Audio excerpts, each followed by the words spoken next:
Welcome to today's webinar on IFRS 13, CVA, DVA, FVA, and the implications on hedge accounting, co-hosted by Deloitte and Quantifi. So with the introduction of IFRS 13, the requirements for calculating complex variables, including CVA and DVA, remain. IFRS 13 has significant implications for all firms that measure financial assets at fair value. Today's webinar will explore the challenges, risk factors, calculation techniques, and concepts for measuring financial instruments under IFRS 13. We will also explore the implications of CVA and DVA on hedge accounting, which is oftentimes overlooked. So during the webinar, if you would like to submit a question to the presenters, please do so using the question pane on the right-hand side. Today's presenters are Dr. Dmitry Pugachevsky, Director of Research at Quantifi, Searle Silverman, and myself, Philip van Berg, at Deloitte in South Africa. So we'll start off with the challenges and implications of measuring financial instruments under IFRS 13. So IFRS 13 became effective on the 1st of January 2013. It establishes a single framework for giving guidance on how to measure fair value. It also clarifies the definition of fair value as an exit price, and it increases the disclosure requirements. There's also a number of standards that refers to fair value which is excluded, such as share-based payments, and referred to on the bottom right of your screen. IFRS 13 changed the definition of fair value. Fair value is now defined as the price that will be received to sell an asset or pay to transfer a liability in an orderly transaction between market participants at the measurement date. It also introduces the concept of an active market. So previously, where a lot of emphasis was placed on a quoted market, the emphasis now on an active market, which 13 defines as a market with sufficient frequency and volume to provide pricing information on an ongoing basis. So no longer can one just take a quote from a screen, one also needs to determine if that market is an active market. Also the concept of a principal market, which is defined as the market where it's the greatest volume and level of activity of the assets. And 13 wants you to use the principal market for financial instruments, and only if a principal market does not exist, then to move towards the most advantageous market, which is defined as the market which will maximize the amount that you could receive when you sell that asset. But then you have to take into account transaction costs and transport costs. So some of the concepts in IFRS 13 that introduce are things like the exit price. So it's very clear now that 13 defines fair value as an exit price and now effectively requires you to take into account all factors that a reasonable market participant will take into account. And by implication, this means that one should consider credit risk, liquidity, funding costs, and things that market participant would take into account. It obviously excludes transaction costs, but it really means it's not the price at which you settle a liability or extinguish a liability or cancel the asset. It's really the price that you would receive when you would sell the asset. 13 also introduces new concepts around bid, mid, and offer, whereas IAS 39 was very prescriptive, requiring assets to be at bid, liabilities to be at offer, whereas IFRS 13 gives you the option to market anywhere between the bid and the offer where you would normally transact, consistent with the exit price concept, and it doesn't preclude you from using mid-market prices as a practical expedient. Another interesting concept is the unit of account. 13 wants you to determine fair value, effectively estimating the price that one could receive to sell an asset, consistent with the unit of account, which is defined as the smallest unit that can be traded. Effectively, if you've got a share, for example, and you've got a block of shares, really taking price times quantity to determine the fair value of that block of shares. Now that does bring into account a number of questions. For example, if you have a control stake and all of those things, that sometimes the true exit price of that block of shares might be different to the price times quantity, and that brings into account opens a can of worms. For example, for retail assets, one can always debate, is it possible to sell a single retail asset or should one sell a portfolio of assets, or would a vintage or be able to sell? So the unit of account is actually a very important concept, because once you establish the unit of account, that will then determine how you would go about to fair value that financial instrument.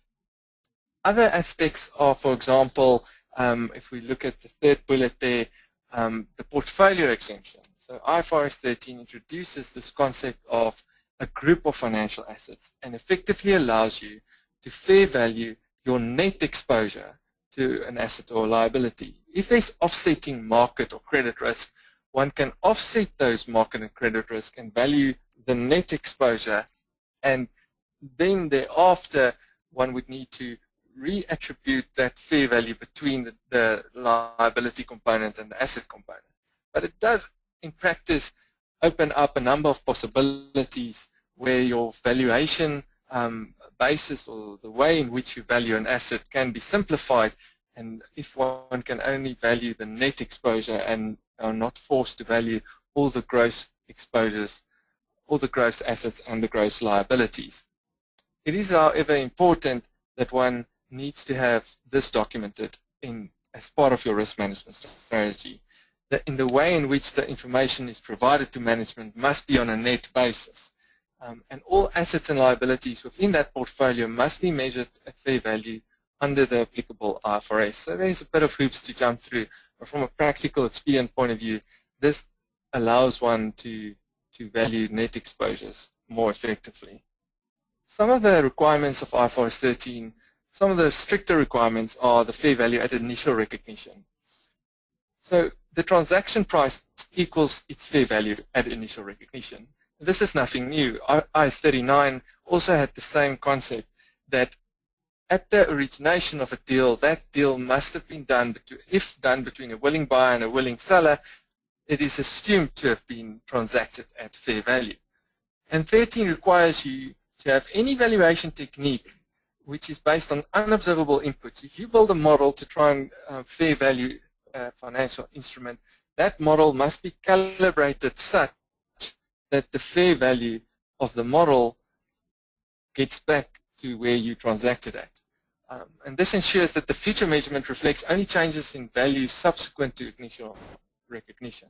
So if the transaction price differs from the fair value at initial recognition, the resulting gain and loss, which is often referred to as day one P&L, must be recognized in profit and loss. So this is, it's quite interesting, because IFRS 13 is all about an exit price, and sometimes a lot of banks which originate financial assets will always argue that the fair value of anything they originate must be worth more than what was disbursed to a client.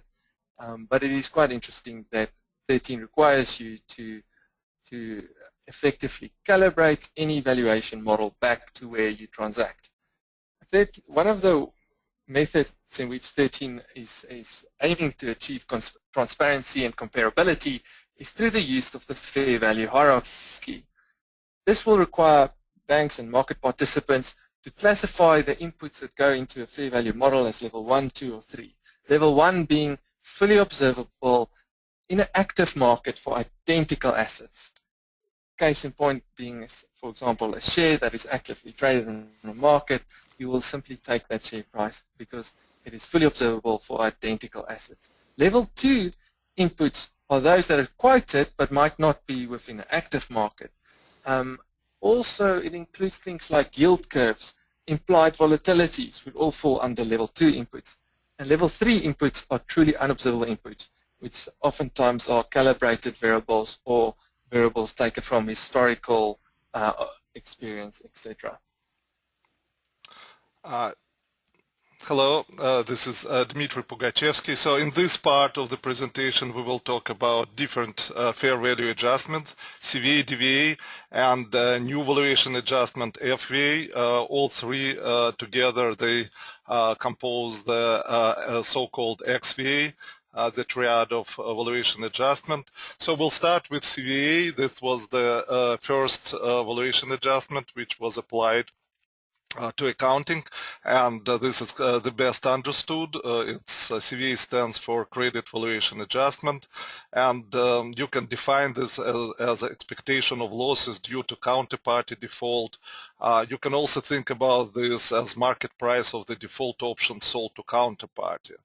As a very simplified calculation based on average expected positive exposure, you can think of this as CVA's expectation of losses is 1 minus counterparty recovery multiplied by average expected exposure and probability that counterparty defaults. Of course, the real valuation are much more complex, and I will talk about this a little bit later. Actually, people started applying CVA even before the CVA was called CVA. For example, if you purchase a defaultable bond from an issuer, when issuer defaults, you will get a recovery instead of principal and all the future coupons of the bond. So everyone knows that defaultable bond worth less than a risk-free bond. And this PV of a riskless bond and market price of the risky bond is CVA, kind of original CVA. And as I mentioned, CVA is first part of XVA, and now that we see XVA desks, there are desks which trade and hedge CVA, DVA, and FVA. How do they use this XVA? This is the price or upfront charge of an insurance policy against credit default related losses. You can also think about this as upfront cost of hedging entire expected exposure profile. DVA or bilateral CVA. So if CVA is subtracted from mark-to-market, if it's the cost to the trading, then DVA is amount added back to mark-to-market due to account due to expected gain from own default. DVA stands for Debt Valuation Adjustment, and it is basically CVA from the counterparty perspective. If one party incurs a CVA loss, the other party records the same DVA gain. And again, if we would like to write some kind of simplified calculation based on expected now negative exposure, then DVA is expectation of a gain. It's 1 minus own recovery multiplied by negative exposure multiplied by probability of own default.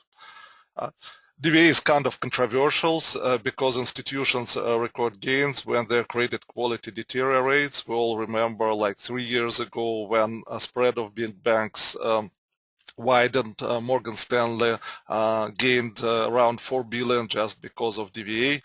And it's kind of create perverse incentives as gain only realized on default. Calculating bilateral CVA, which is CVA minus DVA. To do this, both parties basically acquire same credit adjusted mark-to-market value. And now the third part of this cross-VA adjustments. Actually, when we had a webinar like 2 years ago, we called CVA, DVA, and FVA the good, the bad, and the ugly. And I think it still stands. FVA is kind of least understood, and I will talk about this again in detail. But basically, this is cost of borrowing money to finance hedging of uncollateralized trades. And the whole cross-valuation adjustment, the whole XVA should be taken into account when profitability of trade is estimated. While doing this, we have to remember that CVA and FVA are costs to the bank and DVA is a benefit. Quantifi was actually first to market with FVA calculations back in February 2012. We wrote several papers on this topic, and after much debate and many controversies, which I will also describe a little bit, we think market now finally settled on a definition of VA and how it should be calculated, and it's consistent with our approach as well. Just to give a little bit more details on FVA, it's generated by two parts, FCA funding cost adjustment and FBA funding benefit adjustment. So where this FVA really comes from?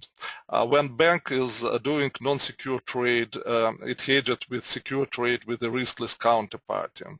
And when PV of the trade, original trade, is positive, PV of hedge is negative. To pay collateral, bank has to borrow cash at its funding rate, LIBOR plus SB. This generates FCA. The other way around, when trade value is negative, collateral call on hedging trade is generating cash, which earns LIBOR plus lending spread SL. This generates FBA. So total FVA is FCA minus FBA, and this is cost to the bank. JP Morgan's FVA report was very important. It was announced in January 2014, the results of the last quarter of 2013. The FVA was included for the first time, and most important, it was explained there in details. The whole slide in investor presentation was devoted to FVA. FVA was a loss of 1.5 billion pre-tax. And in this presentation, JP Morgan explained adoption of FVA in terms basically consistent with definition and calculation, which I just mentioned. Moreover, Chief Financial Officer mentioned that this number 1.5 billion can come from receivables, net of cash and collateral around 50 billion, netted across the whole kind of hedging set. And if you apply average duration of 5 years and spread of 60 basis points, this will generate exactly a loss of 1.5 billion. Another important thing that JP Morgan mentioned explicitly, they didn't take into account FBA, benefits for liability, so there is no double counting of DVA issue. And starting with the next quarter, with the first quarter 2014, JP Morgan consolidated DVA and FVA P&L, and the resulting P&L was basically much smaller than their two separate P&Ls. It was only it was below 200 million. I talked a little bit, mentioned controversies. We think they are mostly resolved now, but I would like to mention some of them. Hal White, famous financial academicians, they started FVA debate more than 2 years ago, where they argued that DVA and FVA, they refer to them as DVA-1 and DVA-2. They both depend on bank spread, and then counting both of them is adding them together is basically double counting. But we think now, like the industry settled on understanding that basically you have to think of FVA as two separate entity, as FB and FCA, and cost is and DVA are completely different. You can argue that DVA and FB are benefit and DVA are kind of double counting, but if you calculate FB with correct lending spread, then there will be no double counting, or you can think of this lending spread as basis between cash and credit, for example, derivatives.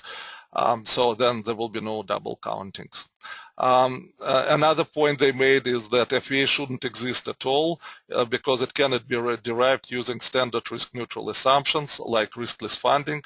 But again, with like other examples of market incompleteness, this non-riskless borrowing creates an adjustment to theoretical price. So it's perfectly normal in financial quantitative industry. Another controversial issue with FVA, can you pass FVA to counterparty? Unlike CVA, DVA, which everyone agrees should be included in mark-to-market price, there is no symmetrical part to FVA. So both counterparty basically incur this cost. And that's why they both of them are reluctant to accept this cost from the counterparty. Some banks still charge corporate clients for their funding, and as a result, banks with higher funding spread could end up losing trades and becoming less competitive. Yeah, thank you, Dmitry. So now we will look at, we will consider the impact of these valuation adjustments as well as OAS discounting on hedge accounting. So hedge accounting, the fundamental objective of hedge accounting is to ensure that the gain or loss on the hedging instrument or your derivative is recognized in profit and loss in the same period when the hedge item or the underlying affects profit and loss. So on the right-hand side, you can see that without hedge accounting, derivatives will basically be marked to market, they must be at fair value, and they will create volatility in P&L. They must be recognized in P&L. Without hedge accounting, they will create volatility.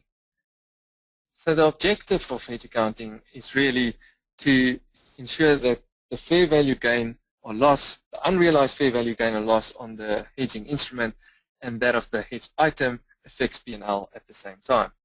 And mechanically, the way in which hedge accounting achieves this is slightly different. So for cash flow hedges, one would take the unrealized fair value gain or loss and defer that in equity or in other comprehensive income and release it out of other comprehensive income as the underlying transaction hits P&L.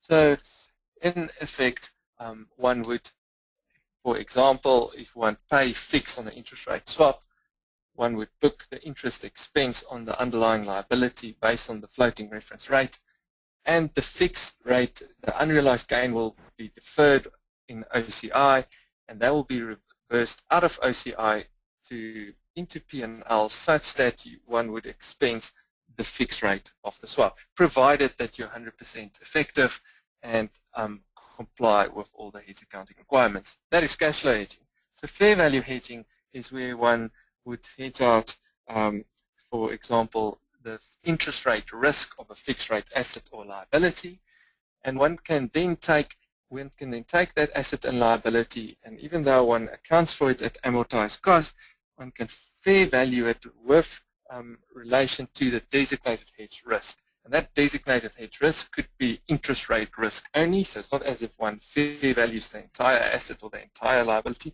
but one fair values it only in relation to changes in interest rate. And that fair value change can then be taken to P&L, and that will then offset the fair value movements of the derivative. However, to apply hedge accounting and to get rid of the volatility, one would need to comply with all the requirements of hedge accounting, which includes effectiveness tests. So under IAS39, there's two tests required, a prospective test and a retrospective test. And both of these tests need to be performed for one to comply with hedge accounting requirements. There are two methods, or there are more than two methods, but predominantly the dollar offset method is a method where we would take the change in fair value of the hedging instrument or your derivative and express that as a ratio over the change in fair value of the hedge item for the attributable hedge risk. And that ratio then needs to be between 80 and 125%, i.e. the hedging instrument must be highly effective in offsetting the risk on the hedge item. For cash flow hedging relationships, one can replace the change in fair value of the hedge item with a hypothetical derivative. So the equation more or less stays the same. It's just that one wouldn't fair value the underlying asset, but one would create a hypothetical derivative. And the hypothetical derivative is effectively the derivative that perfectly hedges your designated hedge risk. So, for example, you're exposed to floating rate interest rates on an asset. If you swap that out to a fixed rate, you perfectly got rid of your cash flow risk. Therefore, it's a cash flow hedge. And the derivative that perfectly would hedge your cash flow risk is a payer swap. There's other requirements on the hypos that must be on-market derivative, effectively saying that one cannot recognize any, it must price back to zero on day one. So those are the most important methods of testing effectiveness. There are others such as regression analysis, but the concept is, the real questions are, how should one treat CVA and DVA when dealing with hedge effectiveness? Now, for IAS39 is not prescriptive on how to incorporate credit risk in the hypothetical derivative, if at all. IFRS 13 clarifies the factors to be considered in estimating fair value. Key area where IFRS 13 provides more guidance is the inclusion of counterparty and own credit risk. With this being said, a number of questions come to mind. Firstly, must an entity consider counterparty credit risk in the evaluation of hedge effectiveness? Then, when setting up the hypothetical derivative for a cash flow hedge, should credit risk be included in determining the critical terms, including pricing, of the hypothetical derivative at inception of the hedge? If yes, should credit risk be updated in future periods when determining the fair value of the hypothetical derivative?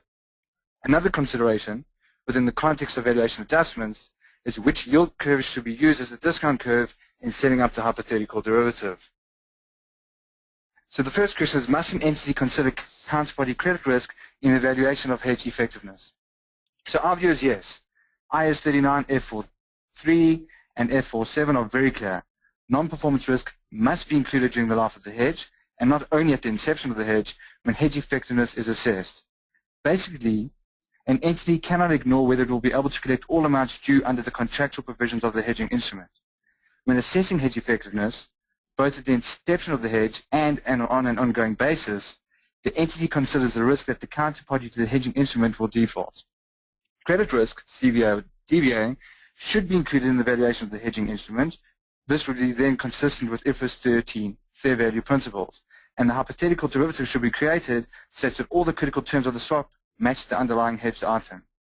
A follow-up question is, how should an entity incorporate credit risk in the valuation of hedge effectiveness? So by incorporating CVA and DVA in the fair value of the hedging instrument, but excluding it from the hedge item or hypothetical derivative, ineffectiveness will be calculated to the dollar offset effectiveness percentage. As there are alternative methods of excluding CVA and DVA from the hypothetical derivative, we will address this in the next slide. Another follow-up question is, how should the netting set CVA and DVA be allocated to the individual hedges? So we feel that any reasonable method is adequate. Examples of reasonable methods include marginal contribution method or weighted average proportional method, with individual trade CVA DVA values as the weights. So the question is, why is this relevant? Well, typically, CVA and DVA are calculated based on a netting set. So we need some way of allocating the CVA and DVA down to the trade level. Prorating based on clean fair values is not a good idea. For example, for a long-term cross-currency swap with exchange of notional at the beginning and end, trading at or close to par will typically have a significant contribution to the CVA and DVA, whereas the fair value would indicate otherwise. Another challenge that arises from the IFRS 13 impact on the way the hedge effectiveness is performed is obtaining the relevant data. An example of this is calculating the probabilities of default, which, especially in the South African context, is rather challenging given the lack of available local market data, CDSs. From our observations, banks typically use risk-neutral probabilities of default. Some banks have a threshold before applying CVA and DVA. There is a variety of observable CDS spreads trading in the market. What we've seen the banks do is back out probabilities of default from these market-traded CDSs. Given this, one can then construct one, a generic all-industry average probability of default per rating category, and average probabilities of default per sector. So therefore, given the IFRS 13 requirements to maximize usage of observable market data, our advice is to follow a waterfall structure, and that comprises of, firstly, if the counterparty has observable CDS spreads available, then use these spreads to back out the probabilities of default.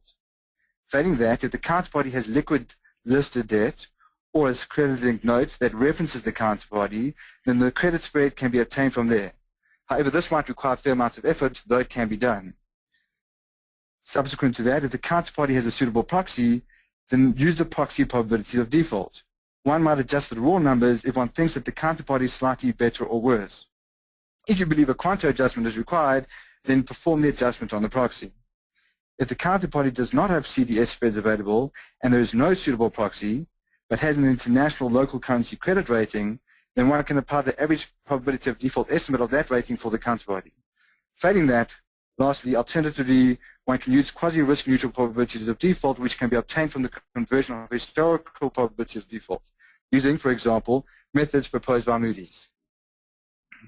The next question we have, when setting up the hypothetical derivative for cash flow hedging relationship, is an entity allowed to include credit risk, CVA and DVA, in determining the critical terms, including pricing, of the hypothetical derivative at inception of the hedge?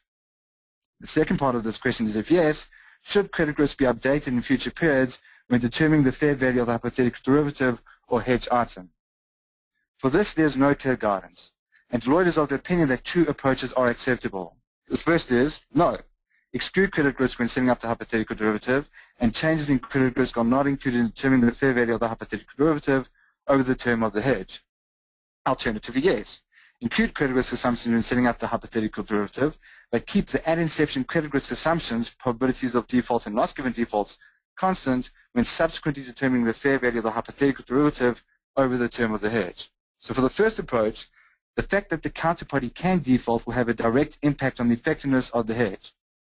Even when the entity is perfectly hedged for currency risk, the hedge will be completely ineffective if the counterparty defaults. In order to appropriately measure this hedging effectiveness, credit risk must be included in the valuation of the hedging instrument but excluded from the hypothetical derivative. This first approach assumes that in order to appropriately measure this hedging effectiveness, credit risk must be included in the valuation of the hedging instrument but excluded from the hypothetical derivative. So, for example, when setting up the hypothetical derivative, one would solve for the fixed rate using interbank mid-market clean curves. For the second approach, similar to the first approach, the fact that the counterparty bank can default will have a direct effect on the effectiveness of the hedge. However, even a hypothetical derivative should take into account that it is not economically feasible to enter into a derivative transaction, assuming the entity entering the hedge has no credit risk. Under the second approach, the credit assumptions of the hypothetical derivative are kept constant when determining the fair value in future periods. In this way, the changes in credit assumptions will result in ineffectiveness. The second approach acknowledges that ineffectiveness should only arise from changes in the credit risk parameters, for example, your probabilities of default and loss given defaults, and not from other market variables driving your expected potential exposure and expected negative exposure. Due to the inclusion of credit risk in the fair value of the hypothetical derivative, there will generally be less of a mismatch between the hedging instrument and the hypothetical derivative compared to the first approach. With all else being equal, the mismatches will stem from the changes in credit assumptions. To reduce spurious ineffectiveness, our preferred approach is the second one. For our third question, which yield curve should be used as the discount curve in setting up the hypothetical derivative? Assuming an OIS market exists, the discount curve used should follow the collateralization agreement of the hedge. So for fully collateralized hedging relationships, use OIS curves. For uncollateralized hedging relationships, use LIBOR curves. The argument for the OIS curve is that because credit risk is not part of the designated hedging relationship, the hypothetical derivative, which represents the perfect hedge, should use the most risk-free market observable discount curve. OIS is a more suitable proxy for the risk-free curve than LIBOR. In addition, for fully collateralized trades, a no arbitrage argument implies that CSA discounting, which is typically OIS, should apply. The arguments for LIBOR is, firstly, it could be argued that the perfect hypothetical derivative for the corporate is a non-collateralized trade rather than a collateralized trade. If this is valid, then OIS discounting should not apply to the hypothetical derivative. The perfect derivative may be a perfect uncollateralized derivative, taking LIBOR discounting into account. OIS discounting has been almost exclusively reserved for collateralized trades, of which interbank transactions are the primary example. The industry standard, however, seems to be moving towards OIS even for uncollateralized trades. It is important to note that the primary objective here is to ensure that the same curves are used for valuing the actual and the hypothetical derivatives in a way that is consistent with market practice. The last follow-up question is whether the same is true for fair value hedges. Our view is yes. When setting up the risk-free coupon rate of the hedge item, the contractual coupons could be discounted off the OIS curve or the LIBOR curve, depending on the collateralization agreement of the hedge. When designating fair value risk due to interest rate movements, a proxy interest rate curve should be identified and documented. The proxy curve could be interest rates represented by the OIS curve or the LIBOR curve. It would make sense to identify the OIS curve as a proxy interest rate curve for fair value movements under a collateralized hedge, and the LIBOR curve under an uncollateralized hedge. Again, we do note, however, that the industry standard seems to be moving towards OIS even for uncollateralized trades. And the last part of today's presentation is risk factors and requirements for calculating XVA. And as I mentioned, you can try to do this using simplified calculation. Also, I mentioned that the first kind of CVA was the difference between riskless bond and risky bond, when basically the difference can be calculated as or risky bond can be calculated as cash flows, receivables discounted at LIBOR plus some spread, but it's only this type of calculation, this type of accounting works only for receivables. I'll show an example where that for interest rate swaps that won't really work. You need really the full revaluation Monte Carlo. At each point in time, you have to simulate market factors, and based on these market factors you have to find exposures and potential future exposures for economic capital, for example. For interest rate swap, graph shows paths. These are valuation paths for 10-year, 100 million at the money swap with volatility 25%. So value starts at 0 because it's at the money swap, and in 10 years it goes to 0 because swap is at maturity. But in the middle, valuation can be differ from 0, and that's what this discounting at receivables method of discounting at LIBOR plus some credit spread won't work here, because it will show zeros, while you see that because of volatility many paths are non-zero. And volatility is really important factor here, though for swap price volatility is not part of valuation process and risk process. Exposures of interest rate swap really depend on volatility. So here is the graph of two exposures, one at 25% and another is 50%. And one can see that with doubling volatility, because it's at the money trade and it stays at the money all the time, exposure doubles, exactly doubles. So knowing volatility in the market and calibrating your models to volatility is extremely important. Hedging XVA, that's part of what XVA desks are doing, and as I said, we see the process of consolidating different desks and even kind of treasury departments into one department, which deals with hedging and with funding or the valuation adjustment. To mitigate CVA volatility as well as hedge default risks, banks buy CDS protection on their counterparties. And of course now it's harder to do with individual CDSs. More often it's done with credit indices. But hedging DVA is even more complicated, more challenging than CVA, because here you have to hedge your own default risk, and of course you cannot sell CDS protection on themselves, so banks often sell protection on highly correlated institutions, other banks, but this policy backfired back in 2008 when Lehman was part of these baskets of similar credits for many banks. Some other strategy involve buying the bank's own bonds, but that's also can be limited. As I mentioned, introduction of XVA desks helps in mitigating volatility, because now banks can combine FVA and DVA, thus offsetting some volatility of earnings due to on-credit spread moves. In addition to credit risk, XVA depends on market factors which affect trends in the portfolio, such as interest rate, FX rates, equities, and so on. Hedged market risk is an important responsibility of cross-VA desks.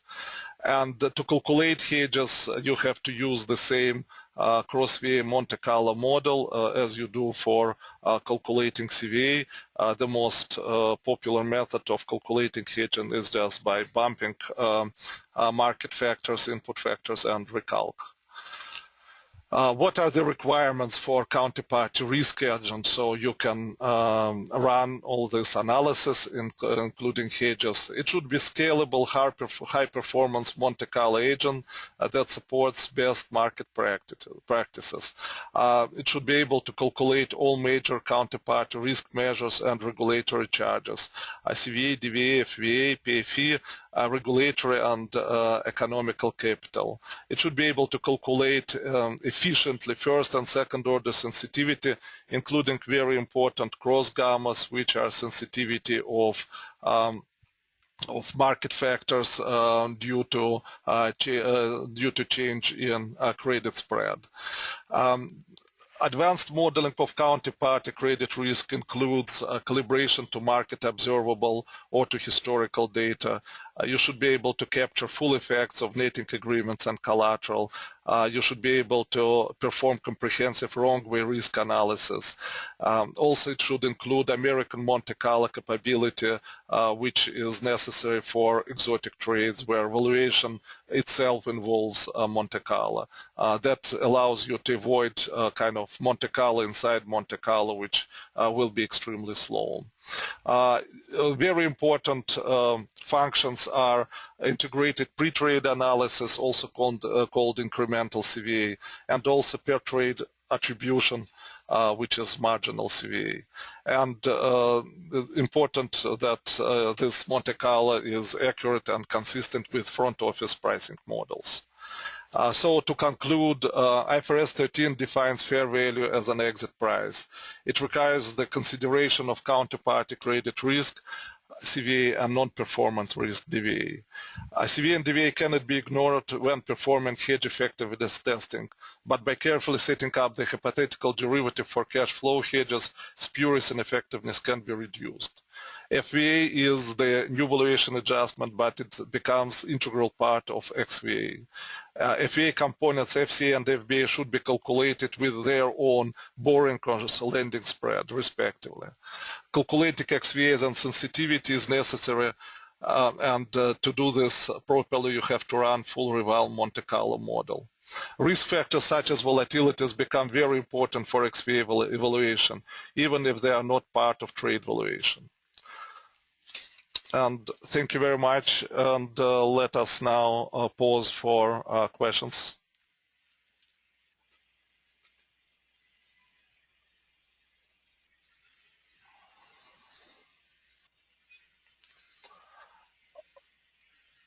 Okay, we have a couple of questions now. One is buying owned bonds would result in derecognition of the bank's bond liability and couldn't be separately accounted for in a trading portfolio, would it not?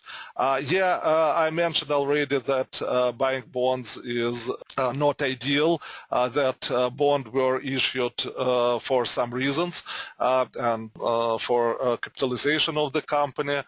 So buying your own bonds can help with DVA a little bit, but it definitely cannot be used as a kind of overall policy.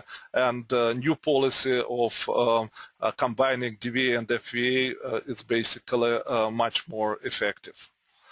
And there is another question which probably also for me. What are best practices for estimating volatility?